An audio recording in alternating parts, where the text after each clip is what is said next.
வணக்கம். தடத்தின் இரவு நேர செய்திகளோடு இணைந்திருக்கிறீர்கள். விரிவான செய்திகளுக்கு செல்லும் முன் முதலில் தலைப்புச் செய்திகள். ஜனாதிபதி வெளியிட்டுள்ள புத்தாண்டு வாழ்த்துச் செய்தி. புலிமை பரிசில் குறித்த பரீட்சை திணைக்களத்தின் இறுதி தீர்மானம். அஸ்வெசுமல் கொடுப்பனவின் 2ஆம் கட்ட பதிவு நடவடிக்கை ஆரம்பம். இலங்கை முழுவதும் ஜனவரி முதல் அஸ்வெசும 2ஆம் கட்ட பதிவு நடவடிக்கை ஆரம்பிக்கப்பட உள்ளதாக நலன்புரி நன்மைகள் சபையின் தலைவர் ஜஜந்த விஜயரத்ன தெரிவித்துள்ளார். இது தொடர்பில் மேலும் தெரிவிக்கையில் அஸ்வெசும நிலுவைத் தொகையை உரிய குடும்பங்களின் வங்கி கணக்குகளில் வைப்பிலிட தீர்மானித்துள்ளதாகவும் தெரிவிக்கப்பட்டுள்ளது. இன்று ஜனாதிபதி வெளியிட்டுள்ள புத்தாண்டு வாழ்த்துச் செய்தியில் 2025ஆம் ஆண்டில் புத்தாண்டு மேலும் வீரியத்துடனும் உறுதியுடனும் அர்ப்பணிக்க நடவடிக்கை எடுக்க வேண்டும் என குறிப்பிட்டுள்ளார். இது தொடர்பில் மேலும் குறிப்பிட்டுள்ளதாவது, நாட்டு மக்கள் அனைவரும் பல தசாப்த காலங்களாக கண்ட கனவுகள் நனவாகும். அத்துடன் புதிய யுகத்தின் உதயத்துடன் புத்தாண்டில் இளைஞர்களாகிய நாம் அடியெடுத்து வைக்கின்றோம்.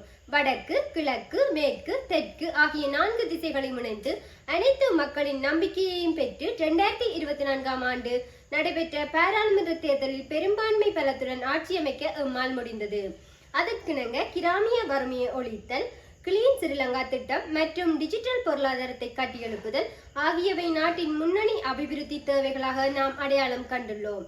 அந்த பின்னணியில் சமூக சுற்றாடல் மற்றும் நெறிமுறை புத்தெழுச்சியினூடாக சமூகத்தை மேலும் மேம்பட்ட நிலைக்கு உயர்த்தும் நோக்கில் கிளீன் ஸ்ரீலங்கா வேலை திட்டம் புத்தாண்டு உதயத்துடன் நடைமுறைப்படுத்தப்பட உள்ளது.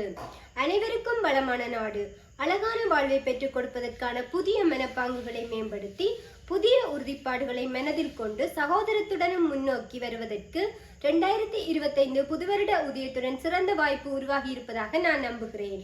தேசிய மறுமலர்ச்சிக்காக எங்களுடன் இணைந்து பங்காற்றும் உங்கள் அனைவருக்கும் செழுமையும் ஒற்றுமையும் புதிய நம்பிக்கையை நிறைந்த புத்தாண்டு நல்வாழ்த்துக்கள் என குறிப்பிட்டுள்ளார்.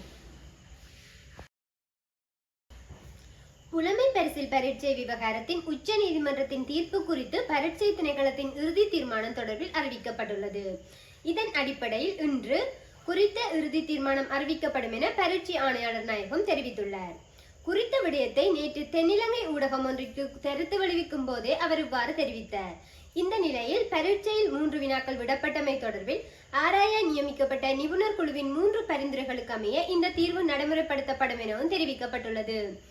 7 உள்நாட்டு மற்றும் வெளிநாட்டு நிபுணர்கள் அடங்கிய குழு முன்பு வந்த 3 கேள்விகளுக்கு இலவச மதிப்பெண்கள் வழங்குவது, அந்த 3 கேள்விகளை நீக்குவது அல்லது முதல் வினாத்தாளை ரத்து செய்து புதிய தேர்வை நடத்துவது என்ற பரிந்துரைகள் வழங்கியிருந்தமை குறிப்பிடத்தக்கது.